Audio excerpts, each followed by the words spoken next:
ನಮ್ಮ ಜೊತೆಗಿದ್ದಾರೆ ಹೆಸರಾಂತ ಕೊಳಲು ವಾದಕರಾದಂತಹ ಬ್ರದರ್ ಶೇಖ್ ಅಬ್ದುಲ್ಲಾ ಕಾಜಿ ಅವರು. ನಮಸ್ತೆ ಬ್ರದರ್.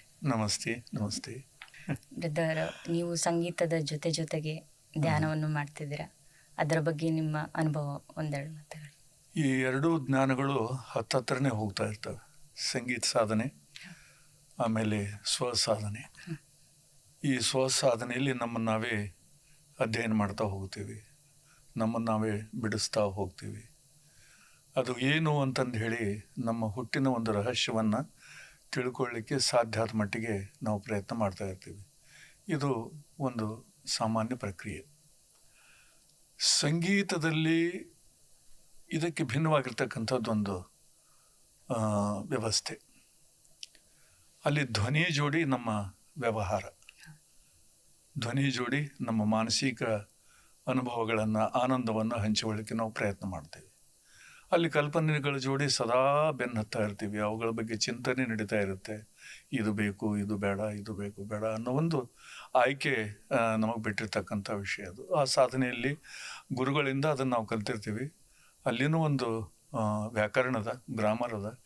ಅದ್ರ ಪದ್ಧತಿ ಪ್ರಕಾರ ಆ ಚೌಕಟ್ಟಿನಲ್ಲಿ ನಮ್ಮ ಸಾಧನೆ ನಡೆಯುತ್ತೆ. ಅದು ದೈಹಿಕ ಶಕ್ತಿ ಅಥವಾ ಮಾನಸಿಕ ಶಕ್ತಿ ಇರೋವರೆಗೂ ನಡೀತಕ್ಕಂಥ ಒಂದು ಪ್ರಕ್ರಿಯೆ. ಆದರೆ ಇದು ಸ್ವಸಾಧನೆ ಏನದ, ಇದು ಟೋಟಲಿ ಡಿಫ್ರೆಂಟ್. ಅಲ್ಲಿ ಕಲ್ಪನೆಗಳ ಜೋಡಿ ಕಲ್ಪನೆಗಳನ್ನು ಬೆಳೆಸ್ತಾ ಹೋಗ್ತೀವಿ. ಇಲ್ಲಿ ಕಲ್ಪನೆಯಿಂದ ಮೈನಸ್ ಆಗ್ತಾ ಎಲ್ಲವೂ ಕಡಿಮೆ ಆಗ್ತಾ ಒಂದು ಇಂಥ ಸ್ಥಿತಿಗೆ ನಾವು ತಲುಪ್ತೀವಿ ಅಂತಂದ್ರೆ ಅದು ಶೂನ್ಯ ಅಂತ ಕರೀಲಿಕ್ಕೆ ಅಡ್ಡಿ ಇಲ್ಲ ಅಂತಂದು ಹೇಳಿ ಗುರುಗಳು ನಮ್ಗೆ ತಿಳಿಸ್ಯಾರ. ಶೂನ್ಯ ಸ್ಥಿತಿ. ಈ ಎರಡರಲ್ಲಿರ್ತಕ್ಕಂಥ ಎಷ್ಟೋ ಜನ ಹೇಳ್ತಾರೆ ಇದು ಸಂಗೀತ ನಮಗೆ ಸಮಾಧಿನ ತೊಗೊಂಡೋಗುತ್ತೆ ಅಂಥೇಳಿ. ಅದಕ್ಕೆ ನನ್ನ ಅಭಿಪ್ರಾಯ ಅಷ್ಟೊಂದು ಇಲ್ಲ. ಯಾಕಂದ್ರೆ ಅದೇ ಬೇರೆ, ಇದೇ ಬೇರೆ. ಅಲ್ಲಿ ಭಾವನೆಗಳ ಜೊತೆ ಆಟ ಆಡ್ತೇವೆ ಸಂಗೀತದಲ್ಲಿ. ಇಲ್ಲಿ ಭಾವನಾತೀತವಾದ ಸ್ಥಿತಿಯಲ್ಲಿ ನಾವು ತಲುಪಿ ಅಲ್ಲಿ ಮುಂದೆ ಏನದ, ಬೆಳಕು ಏನದನೋ ಅಥವಾ ಏನದನೋ ಅದನ್ನು ಪಡೀಲಿಕ್ಕೆ ಪ್ರಯತ್ನನೂ ಮಾಡ್ತೀವಿ. ಅದು ಗುರುವಿನ ಅನುಗ್ರಹ. ನಿಜವಾಗ್ಲೂ ನಾನು ಈ ಒಂದು ಕಾರ್ಯಕ್ರಮದ ಬಗ್ಗೆ ಶುರುವಾತಿನಲ್ಲೇ ಒಂದೆರಡು ಮಾತುಗಳನ್ನು ಹೇಳಲಿಕ್ಕೆ ಅಭಿಪ್ರಾಯ ಪಡ್ತಾ ಇದ್ದೀನಿ.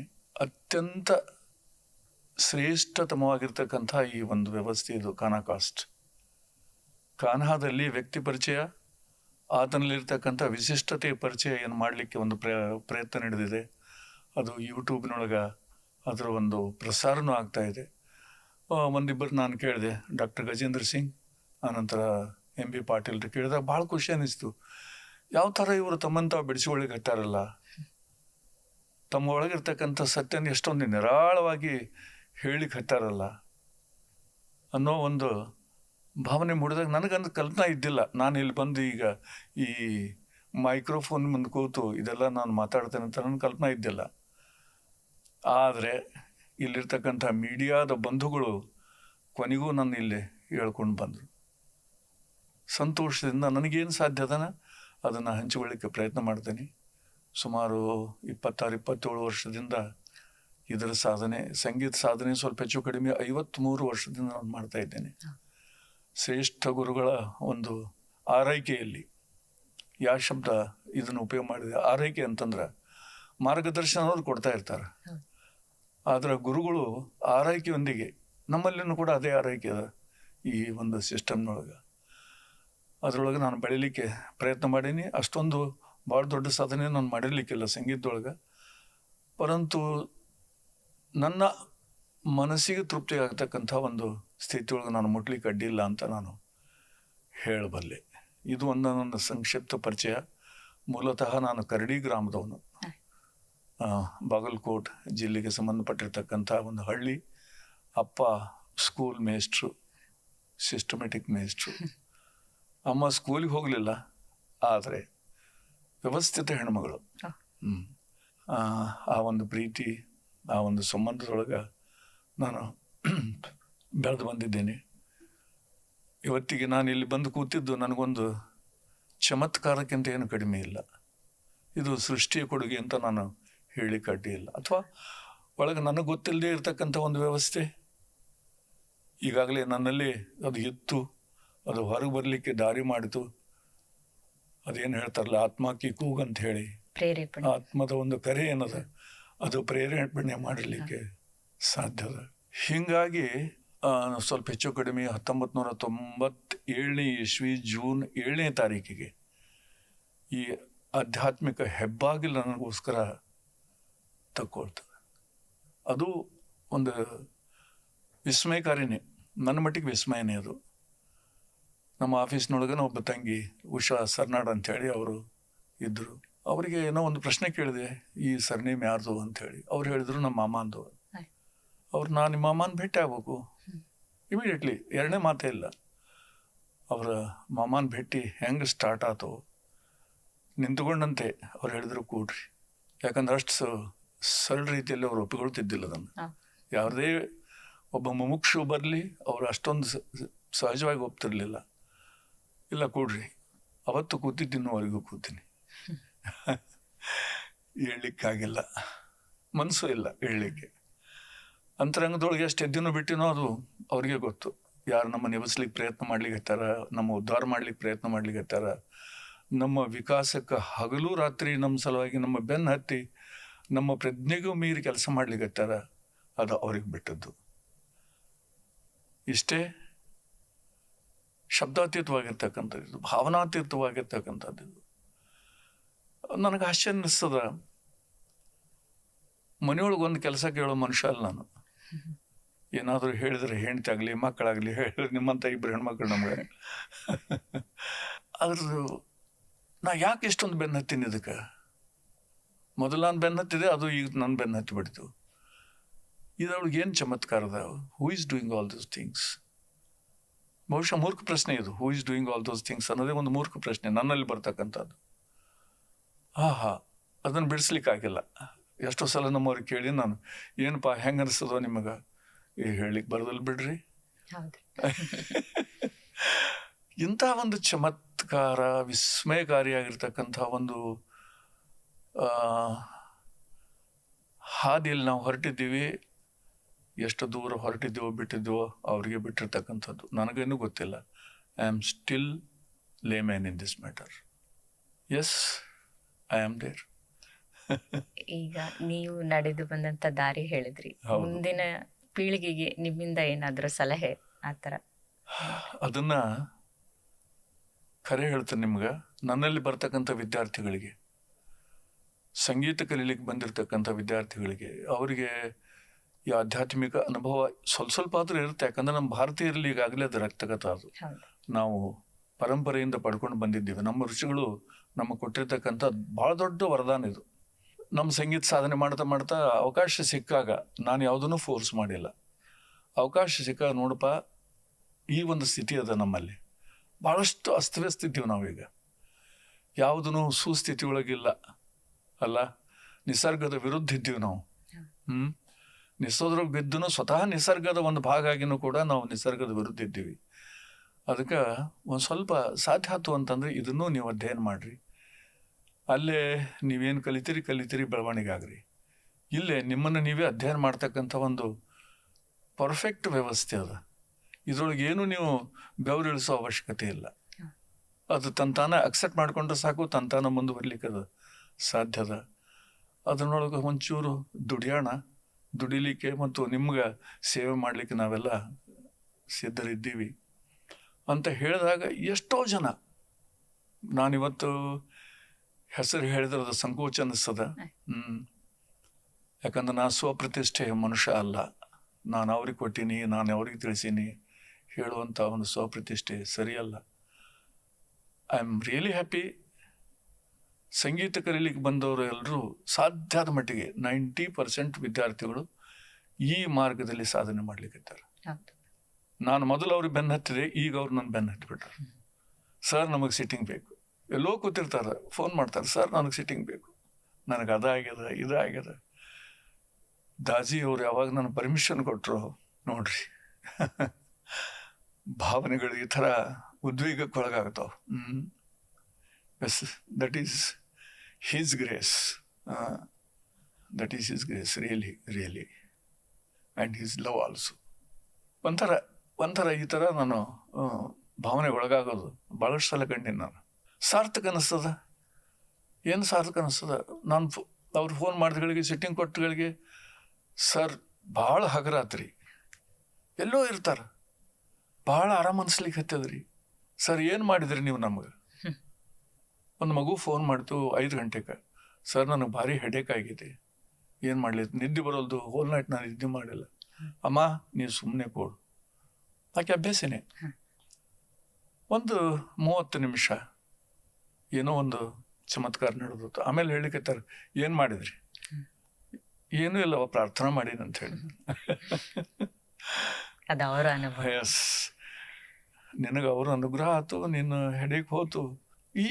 ಇವೆಲ್ಲ ಈ ವರ್ಷಗಳಲ್ಲಿ ಸುಮಾರು 26-27 ವರ್ಷದಲ್ಲಿ ನಾವು ಒಂದೊಂದೇ ಹೆಜ್ಜೆಯಲ್ಲಿ ಅನುಭವಿಸ್ತಾನೆ ಹೊರಟಿದ್ದೀವಿ ಅಂದಾಗ ಅಂದಾಜು ಮಾಡ್ರಿ ನಾವು ಯಾವ ಥರ ಬೆಳೀತಾ ಇದ್ದೀವಿ, ಯಾವ ಥರ ನಾವು ಮುಂದೆ ಹೋಗ್ತಾ ಇದ್ದೀವಿ, ಯಾವ ಥರ ಅದಕ್ಕೆ ಒಂದು ಆತ್ಮೀಯ ಸಂಪರ್ಕ ಅನ್ಬೋದು ನಾವು, ಮಾನಸಿಕ ಸಂಪರ್ಕ, ಬೌದ್ಧಿಕ ಸಂಪರ್ಕ. ಒಂಚೂರು ಅಲ್ಲಿಂದ ಹೊರಗೆ ಬರಲಿಕ್ಕೆ ಸಾಧ್ಯ ಆಗೋದಿಲ್ಲ. ನಾನು ನಿಜವಾಗ್ಲೂ ಮ್ಯೂಸಿಷಿಯನ್ ಆಗಿನೇ ಬೆಳೀಲಿಕ್ಕೆ ಪ್ರಯತ್ನ ಮಾಡಿದೆ. ಆ ಮ್ಯೂಸಿಕ್ ನನ್ನ ಜೀವನದ ಮೊಟ್ಟ ಮೊದಲನೇ ಸ್ಥಾನ ಪಡ್ಕೊಂಡಿತ್ತು ಒಂದು ಕಾಲಕ್ಕೆ. ಓಹ್, ನಾ ಇದ್ರೊಳಗೆ ಏನೋ ಮಾಡ್ಲಿಕ್ಕೆ ಸಾಧ್ಯತೆ, ವರ್ಲ್ಡ್ ಫೇಮಸ್ ಆಗ್ಲಿಕ್ಕೆ ಸಾಧ್ಯತೆ, ಅಲ್ಲ ಇಂಡಿಯನ್ ಫೇಮಸ್ ಆಗಲಿಲ್ಲ, ಮತ್ತೆ ಬೇರೆ ಅದ. ಈಗ ಅದು ಸಹಿತ ಬಹಳಷ್ಟು ದೂರ ಹೋಗ್ಲಿಕ್ಕೆ. ಆಹಾರದ ಪದ್ಧತಿಯಲ್ಲಿ ಬೆಳವಣಿಗೆ, ಬದಲಾವಣೆ, ಸಂಬಂಧದಲ್ಲಿ ಏನೋ ಒಂದು ಸಂಸ್ಕೃತಿನ ನಾನು ನನ್ನಲ್ಲಿನೇ ಬದಲಾವಣೆ ಮಾಡಿಕೊಂಡಿದ್ದೀನಿ. ನಾನೊಂದು ಹಳ್ಳಿ ಹುಡುಗ, ಒಂಥರ ಒರಟು, ಧಾಡಸಿ ಅಂತ ಏನು ಹೇಳ್ತಾರಲ್ಲ, ಧಾಡಸಿ, ಹಸಿ ಮೆಣಸಿನಕಾಯಿ ತಿಂದು ಪ್ರಭಾವ. ಎಸ್ ಎಸ್ ಎಸ್, ಅದೆಲ್ಲ ಹೊರಟು ಹೋಗ್ಬಿಡ್ತು. ಆ ಸಂಗೀತದ ಮೃದು ಕಲ್ಪನೆಗಳ ಜೋಡಿ ಸಹಿತ ಅದರ ಹಿಂದೆ ಬೀಳ್ಲಿಕ್ಕತ್ತೇವೆ. ಇವತ್ತು ನನ್ನಲ್ಲಿ ಹಿಂದೆ ಬೀಳ್ಲಿಕ್ಕತ್ತೇವೆ. ಏನು ಬೇಕು ಪರಿವರ್ತನೆಗೆ? ಈ ಪರಿವರ್ತನೆ ನಾನು ಕಂಡುಕೊಂಡಿದ್ದೀನಿ ಅದ್ರೊಳಗೆ. ಕಲ್ಪನಾತೀತ, ಊಹಾತೀತ, ಬುದ್ಧಿಗೆ ಮೀರಿರ್ತಕ್ಕಂಥ ಒಂದು ಸ್ಥಿತಿ. ಹೇಳಿಕ್ಕೂ ಆಗೋದಲ್ಲ, ಹೇಳಿದ್ರೆ ಮೂಡ್ ಚೇಂಜ್ ಆಗ್ಬಿಡುತ್ತೆ ನಂದು, ಹೇಳಿಕ್ಕೆ ಹೋದ್ರೆ. Wonderful, really wonderful. ಮೊದಲು ಅಭ್ಯಾಸಿಯಾಗಿದ್ರಿ ಬ್ರದರ್, ಆಮೇಲೆ ಪ್ರಶಿಕ್ಷಕರಾದಂತಹ ಏನಾದರೂ ಅನುಭವ? ಅದು ಒಂದು ನಾನು ಪ್ರಶಿಕ್ಷಕ ಆಗಬೇಕು ಹೇಳಿ ಅಪೇಕ್ಷೆ ಪಟ್ಟವನಲ್ಲ. ಎಷ್ಟೋ ಜನ ಪ್ರಶಿಕ್ಷಕರು ಆದಾಗ ಎಸ್, ಅಲ್ಲೇನೋ ಒಂದು ಪರಿವರ್ತನೆ ಅದ. ಅವ್ರಿಗೊಂದು ದುಡಿಲಿಕ್ಕೆ, ಕೆಲಸ ಮಾಡಲಿಕ್ಕೆ ಗುರುಗಳು ಒಂದು ಚಾನ್ಸ್ ಕೊಟ್ಟಾರ ಅನ್ನೋ ಒಂದು ಭಾವನೆ ಇರ್ತಿತ್ತು.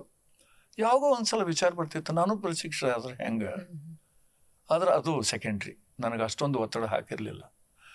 ಒಂದ್ಸಲ ಈ ಸಾಹೇಬರಿಗೆ, ದಾಸಿಯವರಿಗೆ ಒಂದು ಮೇಲ್ ಕಳಿಸಿದೆ. ಯಾಕಂದ್ರೆ ನನಗೆ ಅವ್ರನ್ನ ಭೇಟಿ ಆಗ್ಬೇಕು ಅನ್ನೋ ಒಂದು ಒತ್ತಡ ಭಾಳ ಇತ್ತು. ಹೆಂಗದ ಚಾರಿಜಿಯವ್ರು ನಾವು ಭೇಟಿ ಆದ್ವಿ ಸರ್ನಾಡ್ಜಿಯವ್ರ ಮುಖಾಂತರ, ಅವ್ರನ್ನ ಭೇಟಿ ಆಗ್ಬೇಕು.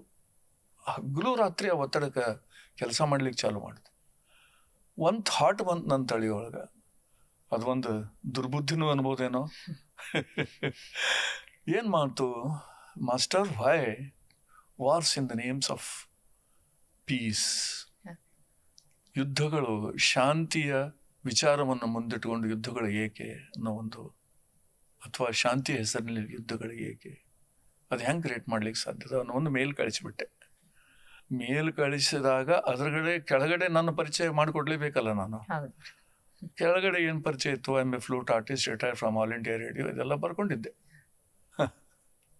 ಇದು ಚಮತ್ಕಾರ.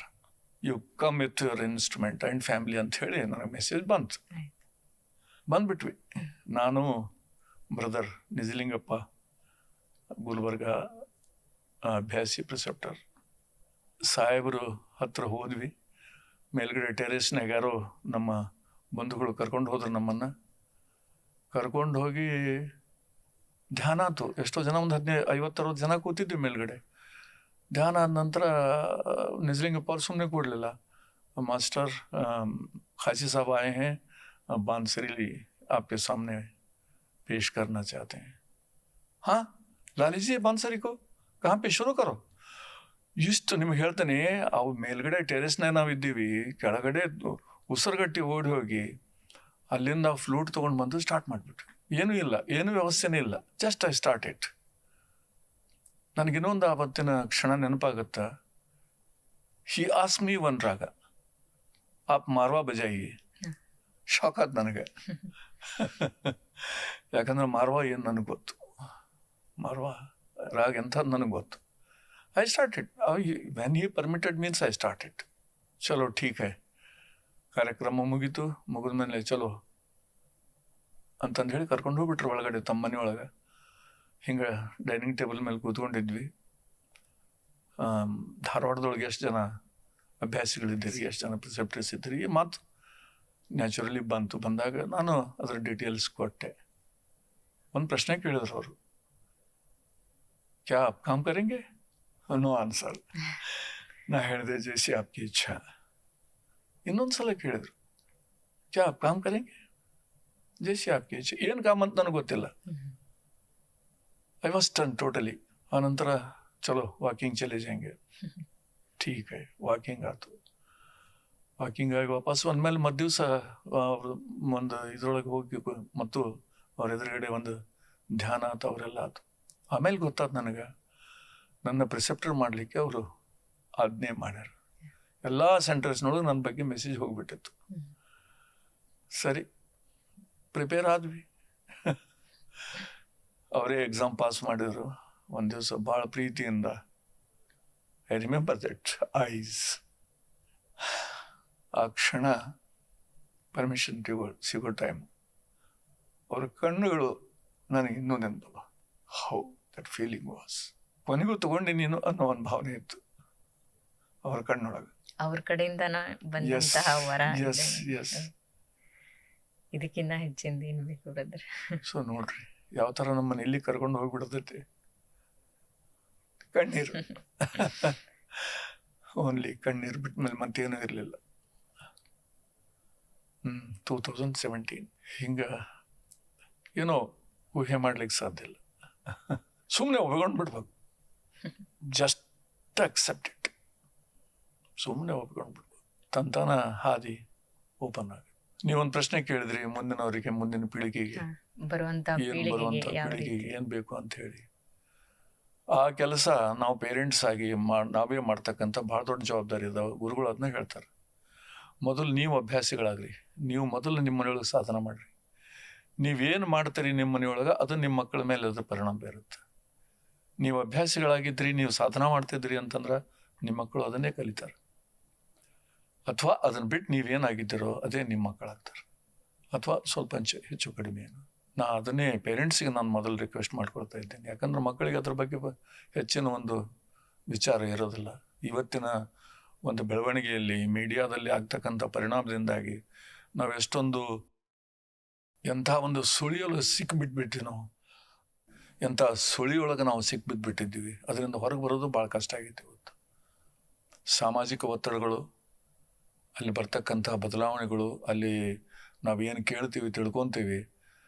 ಇಡೀ ನಾವು ಕಣ್ಣು ತೆಗೆದಾಗ, ಮಗುವಾಗಿ ಕಣ್ಣು ತೆಗೆದಾಗ ಮೊಟ್ಟ ಮೊದಲನೇ ಗಿಫ್ಟ್ ನಮಗೆ ಸಿಗ್ತಕ್ಕಂಥದ್ದು ಈ ಸಮಾಜದಿಂದನೇ. ಅಲ್ಲಿರ್ತಕ್ಕಂಥ ನಿಯಮಗಳು, ಅಲ್ಲಿರ್ತಕ್ಕಂಥ ಪದ್ಧತಿಗಳು, ಏನೆಲ್ಲ ನಮ್ಮನ್ನು ಯಾವುದೋ ಒಂದು ಕಡೆ ಕರ್ಕೊಂಡು ಹೋಗ್ಬಿಡ್ತಾವೆ. ಅದು ಸರಿ ಇತ್ತು ಸರಿ, ಸರಿ ಇರಲಿಲ್ಲ ಅಂದ್ರೆ ಭಾಳ ಕಷ್ಟ.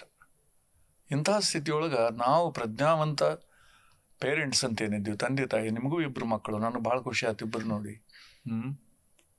ನಾವು ಸಿದ್ಧತೆ ಮಾಡ್ಕೊಳ್ಳೋಣ. ಮೊದಲು ನಾವು ಪ್ರಜ್ಞಾವಂತರಾಗೋಣ, ಮೊದಲು ನಾವು ಕಲಿಯೋಣ. ನಾವು ಕಲಿತು ನಮ್ಮ ಮಕ್ಕಳನ್ನು ನಮ್ಮ ಹೃದಯದಲ್ಲಿ ಇಟ್ಕೊಂಡು ಬೆಳೆಸ್ಲಿಕ್ಕೆ ಪ್ರಯತ್ನ ಮಾಡೋಣ.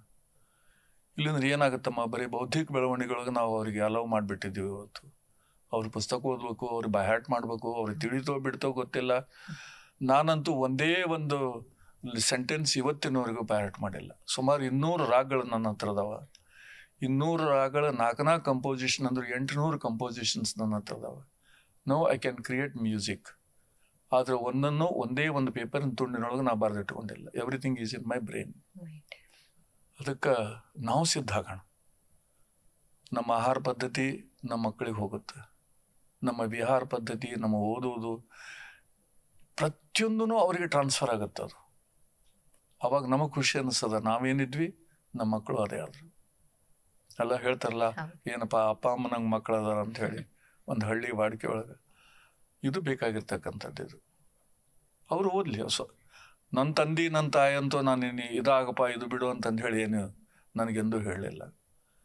ಫಸ್ಟಿಗೆ ನನಗೊಂದು ರ್ಯಾಂಕ್ ಬಂತು ಸ್ಟೇಟ್ ಎಕ್ಸಾಮ್ನೊಳಗೆ ಮ್ಯೂಸಿಕ್ನಾಗ. ಆವಾಗ ನನ್ನಪ್ಪ ನನಗೊಂದು ಜುಬ್ಬಾ ಪೈಜಾಮ ಹೊಲಿಸಿದ್ರು. It was 1977 exactly. ಅವತ್ತಿನಿಂದ ನಾನು ಪ್ಯಾಂಟ್ ಬುಷ್ ಶರ್ಟ್ ಬಿಟ್ಟು ಹಾಕಿದೆ.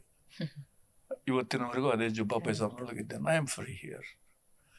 ಹಿಂಗೆ ಅವ್ರಿಂದ ಸ್ವಲ್ಪ ನಾವೇ ಸ್ವತಃ ನಾವು ಮೊದಲು ಸಿದ್ಧ ಆಗೋಣ. ಆಮೇಲೆ ನಮ್ಮ ಮಕ್ಕಳು ಡೆಫಿನೆಟ್ಲಿ ನಮ್ಮನ್ನು ನೋಡಿ ಆಜು ಬಾಜುದವರು ಇವ್ರೇನೋ ಮಾಡ್ಲಿಕ್ಕೆ ಹತ್ತಾರ, ಅವ್ರಿಗೂ ಅದು ಪ್ರೇರಣೆ ಆಗಲಿ ಅಲ್ಲ. ಮತ್ತೇನಾದ್ರು ಕೇಳ್ತಿರೋ? ನಾನೇ ಹೇಳಿಕತ್ತೀನಿ, ನೀವೇನು ಕೇಳೋದು? ನಿಮ್ಮ ಅನುಭವ ಏನಿದೆ ಅದೇ ಹೇಳಿ. ಅನುಭವ ನಂದು ಭಾಳ ಅದಮ್ಮ ತಾಯಿ, ಅನುಭವ ನಂದು ಭಾಳ ಅದ. ಯಾಕಂದ್ರೆ 74ನೇ ವಯಸ್ಸು ನಂದೀಗ. ಬಾಲ್ಯದಿಂದ ಇನ್ನೂ ಇವತ್ತಿನವರೆಗೂ ನಾ ಏನು ಕಲ್ತಿದ್ದೀನಿ ಅದು ಹೇಳಲಿಕ್ಕೆ ಸಾಧ್ಯ ಇಲ್ಲ. ಬಟ್ ಐ ಆಮ್ ಸಿಂಪಲ್ ಇರ್ಲಿಕ್ಕೆ ಭಾಳಷ್ಟು ಪ್ರಯತ್ನ ಮಾಡೀನಿ. ಯಾವುದಾದ್ರೂ ಮಾಸ್ಟರ್ ಜೊತೆ ಯಾವುದಾದ್ರೂ ಒಂದು ಸ್ಪೆಷಲ್ ಆದಂತಹ ಸಂಗತಿ ಅಥವಾ? ಒಂದೆರಡು ಸಲ ಚಾರಿಜಿಯವ್ರ ಜೋಡಿ ಆಗಿರ್ತಕ್ಕಂಥ ಒಂದು ರೋಮಾಂಚಕಾರಿ ಘಟನೆ ಅದು. ಮೊಟ್ಟ ಮೊದಲನೇ ಸಲ ನಾನು ಅವ್ರಿಗೆ ಭೇಟಿ ಆದಾಗ ಆಗಸ್ಟ್ 15 ಆಸ್ಪಾಸ್ 1997 ನಾನು ಕೊಳಲು ತೊಗೊಂಡು ಹೋಗಿದ್ದೆ. ಅಚಾನಕ್ ಅವ್ರ ಎದುರಿಗೆ ನುಡಿಸುವಂಥ ಒಂದು ಪ್ರಸಂಗ ಬಂತು. ಮೊಟ್ಟ ಮೊದಲನೇ ಸೆಂಟೆನ್ಸ್ ಅವ್ರು ಕೇಳಿದ್ ನನಗೆ, ಆಪ್ ಯಹಾ ಪೇ ಬೇಟಿಯೇ, ಅವ್ರ ಬಾಜೂಕ. ಅಷ್ಟು ಸರಳ ಜೀವನ ಅವರು ನೋಡಿ ನಾವು ಎಸ್ ಡೆಫಿನೆಟ್ಲಿ. ಆಮೇಲೆ ಮದ್ದಿವ್ಸ ಅವ್ರ ಕಾಟೇಜ್ನಾಗ ಹೋದ್ವಿ. ಎಲ್ಲೂ ಜಾಗ ಇದ್ದಿಲ್ಲ ನನಗೆ ಕೂಡ್ಲಿಕ್ಕೆ. ಅವ್ರ ಕಾಲಿನ ಹತ್ರನ ಕೂತೆ. ಕಲ್ ಆಪ್ ಕ್ಯಾ ರಾಗ್ ಬಜಾಯ್. ಅವರು ಎರಡನೇ ಪ್ರಶ್ನೆ ನನಗೆ ಕೇಳಿದ್ದು, ಆಪ್ ಅಕೇಲಿ ನಹಿ ಯಹಾ ಪೇ ದೇಖಿ ಅಂತ ಹೇಳಿ ಇರಾನದ ಒಂದು ಫ್ಯಾಮಿಲಿನ ನನಗೆ ಪರಿಚಯ ಮಾಡಿಕೊಟ್ರು. ಅವಾಗ ನಾನು ಸಾಹೇಬ್ರಿಗೆ ಹೇಳಿದೆ, ಮೈ ಆಪ್ಗೆ ಲಿಯೆ ಆಯಾ ಹೂಂ, ಆಪ್ಗೆ ಲಿಯೆ. ನಂಗೆ ಹಿಂಗೆ ಮಾಡಿ ಅಂಥ ಧೀಮಂತ ವ್ಯಕ್ತಿ ನನ್ನ ಲೈಫ್ನಾಗ ಕಾಣಲಿಲ್ಲ. Even I forget music. ಅವ್ರ ಸ್ಪೀಚ್ ಕೇಳ್ತಾ ಐ ಫರ್ಗೆಟ್ ಮ್ಯೂಸಿಕ್. ನನ್ನ ಒಳಗಡೆ ಯಾವಾಗಲೂ ಮಂಥ ನಡೆದಿರ್ತಕ್ಕಂಥದ್ದು ಸಂಗೀತದ್ದೇ ಖರೆ. ಆದ್ರೆ ಅವರು ಸ್ಪೀಚ್ ಕೇಳ್ತಾ ಅವ್ರ ಬಾಜು ಇರ್ತಾ ನಾನು ಎಷ್ಟೋ ಸಲ ನಾನು ಮ್ಯೂಸಿಕ್ಕನ್ನು ಮರ್ತು ಹೋಗ್ಬಿಟ್ಟಿದ್ದೆ. ಎರಡನೇ ಘಟನೆ ಅಂತಂದ್ರೆ ಬೀದರ್ನೊಳಗೆ ಅವ್ರು ಬಂದಿದ್ರು. ನಾನು ಭಂಡಾರದೊಳಗೆ ನನ್ನ ಸಂಗೀತ ಸೇವಾ ಮಾಡ್ಬೇಕಂತ ಮಾಡೀನಿ, ನಾನು ಪರ್ಮಿಷನ್ ಕೊಡ್ರಿ ಅಂತ ಪ್ರಶ್ನೆ ಕೇಳಿದೆ. ಕಬ್ಬ ಬಜಾಯಂಗೆ ಆಪ್ ಅಂತ ಕೇಳಿದ್ರು. ಅದ ಸಮೀಪದೊಳಗೆ ಹೈದರಾಬಾದ್ನಾಗ ತುಮಕುಂಟದೊಳಗೆ ಭಂಡಾರ ಇತ್ತು. ಭಂಡಾರ ಮೇ ಬಜಾತವ್ ಮಾಲಿಕ್ ಅಂತ ಕೇಳಿದೆ. ಭಾಳ ಖುಷಿಯಿಂದ ಬೆಂಚ್ ಚಪ್ಪರಿಸಿದ್ರು. ಅದು ಎಂತ ಹೊಡೆದಿತ್ತು ಅಂದ್ರೆ ಹೇಳಿಕ್ಕೆ ಸಾಧ್ಯ ಇಲ್ಲ.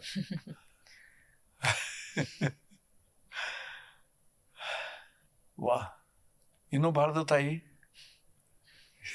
ಒಂದ್ಸಲ ಮುಗಿಸೋದು ಬೇಡ. ನೀವು ನೋಡಿದಂಥ ಮೊದಲಿನ ಕಾನ ಆಶ್ರಮಕ್ಕೂ ಈಗಿನ ಕಾನ ಆಶ್ರಮಕ್ಕೂ ಯಾವ ಥರ ನಿಮಗೆ? ಕಾನಾದು ಪ್ರಾರಂಭದಲ್ಲಿ 2014 ಕಾಣಿಸುತ್ತೆ. ಅವಾಗೂ ಇಲ್ಲೇ ಒಂದು ಆಧ್ಯಾತ್ಮಿಕ ತರಂಗಗಳು ತುಂಬಿ ಹೋಗಿದ್ದು ನಾನು ಫೀಲ್ ಮಾಡಿದ್ದನ್ನು. ಆದ್ರೆ ಈಗ ಇಲ್ಲಿ ಕಾಣ್ತಕ್ಕಂಥ ಒಂದು ಕಾಡಿನ ಮೆರುಗು, ಎಲ್ಲ ಸುವ್ಯವಸ್ಥೆ, ಕಲ್ಪನೆಗೆ ಮಾಡಲಿಕ್ಕೂ ಸಾಧ್ಯ ಇಲ್ತಕ್ಕಂಥ ಬೆಳವಣಿಗೆ ಇದು. ಸುಮಾರು ಈಗ 2014ರಿಂದ 10-12 ವರ್ಷಗಳೊಳಗೆ ಇದನ್ನು ಯಾವ ಥರ ಅದನ್ನು ಇಮ್ಯಾಜ್ ಮಾಡ್ಲಿಕ್ಕೆ ಹತ್ತಾರೋ. ವ್ಯವಸ್ಥೆಗಳು ಇಷ್ಟೊಂದು ಸಹಜವಾಗಿ ನಡೆದು ಹೋಗ್ಬಿಟ್ಟಾವ. ಹಿಂಗೆ ಹೋಗಿ ಮಾರನೇ ವರ್ಷ ಬಂದಗಳಿಗೆ ಎಲ್ಲ ಬದಲಾವಣೆ. ಬರೀ ಭೌತಿಕ ಬದಲಾವಣೆ ಎಂದಲ್ಲ, ನಮಗೆ ಇಲ್ಲಿ ಬಂದ ತಕ್ಷಣವೇ ದಿಸ್ ಇಸ್ ಟ್ರುತ್, ಇದನ್ನು ನಾವು ಕಲಿಬೇಕಾಗಿರ್ತಕ್ಕಂಥದ್ದು ಐತಿ. ಇದನ್ನು ಸ್ವತಃ ನಮ್ಮ ಮನೆ ಒಳಗೂ ಮತ್ತು ಹೊರಗೂ ಕ್ರಿಯೇಟ್ ಮಾಡ್ತಕ್ಕಂಥ ಒಂದು ಮಾದರಿ ಆಗಬೇಕಂತ ನನ್ನ ಅಭಿಪ್ರಾಯ. ಇಲ್ಲೇನು ಈ ಗಿಡಗಳದಾವ, ಇಲ್ಲಿ ಮಾರ್ಗ ಐತೆ, ಇಲ್ಲಿ ಶುಚಿತ್ವ ಐತೆ, ಇಲ್ಲಿ ಕ್ಲೀನಿನೆಸ್ ಐತೆ. ಇದು ಅಲ್ಲಿನೂ ನಮ್ಮ ಮನೆಯೊಳಗೆ ಬರ್ತಕ್ಕಂಥದ್ದು, ನಮ್ಮ ಆಸ್ಪಾಸ್ನೊಳಗೆ ಬರ್ತಕ್ಕಂಥದ್ದು. ಒಂದೆರಡು ಶಬ್ದದಲ್ಲಿ ಹೇಳಲಿಕ್ಕೆ ಸಾಧ್ಯ ಇಲ್ಲ. ಅಷ್ಟೊಂದು ಅದ್ಭುತ ಬೆಳವಣಿಗೆ ನಾವು ಕಾಣ್ಲಿಕ್ಕತ್ತೀವಿ. ಇಲ್ಲಿ ಮನಸ್ಸಿನೊಳಗೆ ತುಡಿತಾ ಇರ್ತೈತೆ, ಯಾವಾಗ ಹೋಗ್ಬೇಕು. 2 ತಿಂಗಳಿಂದ ಹೋಗಿರ್ತೀವಿ ಇಲ್ಲೇ, ಮತ್ತೆ ಯಾವಾಗ ಹೋಗ್ಬೇಕು ಕಾನಾಕ. ಮತ್ತೆ ಭಂಡಾರ ಯಾವಾಗ? ಮತ್ತೆ ಭಂಡಾರ ಬಿಟ್ಟುನು ಇಲ್ಲಿ ಸರ್ವಿಸ್ ಮಾಡಲಿಕ್ಕೆ, ಏನೋ ಒಂದು ಇಲ್ಲಿ ಕೆಲಸ ಮಾಡಲಿಕ್ಕೆ ವಾಲಂಟಿಯರ್ ಅಂತಂದು ಹೇಳ್ತೀವಿ ನಾವು. ಅದೇನು ಸ್ವಯಂ ಸೇವಕರಾಗಿ ಕೆಲಸ ಮಾಡೋಣ. ಏನದ್ರ ಅರ್ಥ ಏನು ಸ್ವಯಂ ಸೇವಕರು ಅಂತಂದ್ರೆ? ಎಷ್ಟೋ ಸಲ ನಾವು ಸ್ವಯಂ ಸೇವಕರಾಗಿ ಕೆಲಸ ಮಾಡ್ತೀವಿ ಅಂತ ಹೇಳ್ತಾರೆ. ಅದಕ್ಕೊಂದು ಅದ್ಭುತ ಅರ್ಥ ಅದ. ಸ್ವಯಂ ಸೇವನೆ, ನಮ್ಮ ಸೇವನೆನೇ ನಾವು ಮಾಡ್ಕೊಳ್ತಾ ಇದ್ದೀವಿ ಇಲ್ಲಿ, ನಮ್ಮ ಪ್ರಗತಿನೇ ನಾವು ಮಾಡ್ಕೊಳ್ತಾ ಇದ್ದೀವಿ ಇಲ್ಲಿ ನಿಂತುಕೊಂಡು. ಅಂತಹ ಒಂದು ಸಹಜ ಭಾವನೆ ಈ ನಮ್ಮ ಕಾನದಲ್ಲಿ ನಮ್ಗೆ ಆಗ್ಲಿಕ್ಕೆ ಸಾಧ್ಯತೆ. ಯಾಕಂತಂದ್ರೆ ನಾನು ಚೆನ್ನೈಯೊಳಗೂ ನೋಡಿ ನಾನು, ನಮ್ಮ ಮಣಪಾಕಮ್ಮ ಆಶ್ರಮದೊಳಗೆ, ಮೊದಲೆಲ್ಲ ಅಲ್ಲಿನೂ ಅಂಥದ್ದೇ ಸ್ಥಿತಿ. ಅಸಾಧಾರಣ ಪ್ರಗತಿ ಇದು, ಕಲ್ಪನೆ ಮಾಡ್ಲಿಕ್ಕೆ ಸಾಧ್ಯ ಇಲ್ಲ. ಅಂತಂದ ನಮ್ಮ ದೊಡ್ಡ ರಾಷ್ಟ್ರೀಯ ನಾಯಕರು ಸಹಿತ ಬಂದು ಅವರು ಅದನ್ನೇ ಹೇಳಿದ್ರು, ಏನಿದು ಬೆಳವಣಿಗೆ, ಇದು ಒಂದು ಮಾದರಿ ಇಲ್ಲ ಅಂತಂದ್ರೆ ನಮ್ಗೆ ಯುನೆಸ್ಕೋದಿದು ಸಿಗ್ಲಿಕ್ಕೆ ಸಾಧ್ಯತೆ ಇಲ್ಲಲ್ಲ. ಎಲ್ಲ ರೀತಿಯಲ್ಲೂ ವ್ಯವಸ್ಥಿತವಾಗಿ. ನೋಡ್ರಿ, ರೀಸೆಂಟ್ಲಿ ಇತ್ತಿತ್ತಲಾಗ ಆಗಿರ್ತಕ್ಕಂಥ ಒಂದು ಪ್ರಶಂಸೆ ಇದಲ್ಲ, ಇದು ನಿಜವಾಗಿಯೂ ಇಡೀ ಪ್ರಪಂಚದಲ್ಲಿ ಆಗ್ತಕ್ಕಂಥ ಬೆಳವಣಿಗೆ. ಬರೀ ಇದು ಒಂದೇ ಅಲ್ಲ, ಇಡೀ ಪ್ರಪಂಚದಲ್ಲಿ ಇಂಥ ಒಂದು ಪರಿವರ್ತನೆ ಬೆಳವಣಿಗೆ ಆಗಬೇಕಾದ ಅವಶ್ಯಕತೆ ಬಹಳ ಅದ. ಆಂತರಿಕವಾಗಿ ನನ್ನ ಒಂದು ಅನಿಸಿಕೆ ಇದು. ಧನ್ಯವಾದಗಳು ಬ್ರದರ್. ನಿಮ್ಮ ಮಾತನ್ನ ಕೇಳ್ತಾ ಇದ್ರೆ ಸಂಗೀತ ಕೇಳಿದಷ್ಟೇ ಖುಷಿ ಆಯ್ತು. ಸಂಘಟನೆಗೆ ಮೊದಲು ನಾನು ಪ್ರಣಾಮ ಹೇಳ್ತೇನೆ. ಅಂಥ ಒಂದು ಕಲ್ಪನೆ ಮಾಡಿದ್ರಿ ಅಂತಂದು ಹೇಳಿ, ಈ ಕಲ್ಪನೆಯೊಳಗೆ ಅನುಭವಗಳು ಹೊರಗೆ ಬರ್ಲಿಕ್ಕೆ ಸಾಧ್ಯ. ಅವು ಸತ್ಯದೊಂದಿಗೆ ಕೂಡಿರಲಿ, ಯಾವುದೇ ಒಂದು ಬೂಸ್ಟಿಂಗ್ಸ್ ಅದ್ರಾಗ ಬೇಡ, ಹೆಚ್ಚಾಗಿ ಹೆಗ್ಗಳಿಕೆ ಅದರೊಳಗೆ ಬೇಡ. ಏನದ ಅದು ಹೊರಗೆ ಬರಲಿ, ಆತ್ಮ ಪ್ರತಿಷ್ಠೆ ಬೇಡ. ಇನ್ನೊಮ್ಮೆ ನಾನು ಧನ್ಯವಾದ ಹೇಳ್ತಾ ಇದ್ದೀನಿ ಕಾಷ್ಟಿಗೆ. ಎಷ್ಟು ಸಾಧ್ಯದ ನಮ್ಮಿಂದ ಸೇವೆ ಸಲ್ಲಿಸಲಿಕ್ಕೆ ನಾವು ಮುಂದಾಗೋಣ, ಎಲ್ಲರೂ ಸೇರಿ. ಧನ್ಯವಾದಗಳು.